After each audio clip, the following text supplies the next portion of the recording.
जी हाँ, नमस्कार दोस्तों, स्वागत करते हैं सभी को आपका यूट्यूब चैनल अंदाज भोजपुरी। जी बता दूं कि भोजपुरी का एक तूफान राज और वायरल गॉड शिवानी सिंह जी का एक बहुत ही हाई लेवल का होली सॉन्ग यानी कि होली का पहला गाना अभी छूट चुका है। जी हाँ दोस्तों, गाना भाई बहुत ही हाई लेवल का, जो कि गाने का बोल है पासवान जी के बाटे मोट, यानी कि पासवान जी के बाटे मोट फिचकारी, जो कि गाने का बोल है। जी हाँ दोस्तों, गाना पूरी तरह से बवाल है, हम गाने को सुनिए।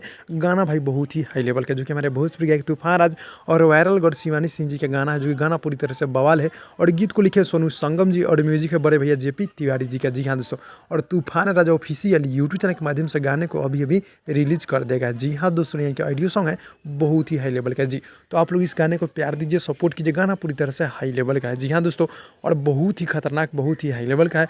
और एक और बहुत ही अच्छा बात है कि रमेश समय जी का भी गाना छूटा है, आप लोग जाकर देखिए, जो कि डीएस म्यूजिक से छूटा है। आप लोग गाने को ढेर सारा प्यार दीजिए, मैं नेक्स्ट भी बना दूंगा हूँ, जाकर आप लोग देख लीजिए। जी हाँ दोस्तों, तो भाई गाना बहुत ही हाई लेवल, यानी कि बहुत ही, यानी कि एक से बढ़कर एक गाना दोनों भाई का आते रहेगा, तो आप लोग सपोर्ट करते रहे भाई लोग। मिलते हैं अगले वीडियो में, तब तक के लिए धन्यवाद दोस्तों।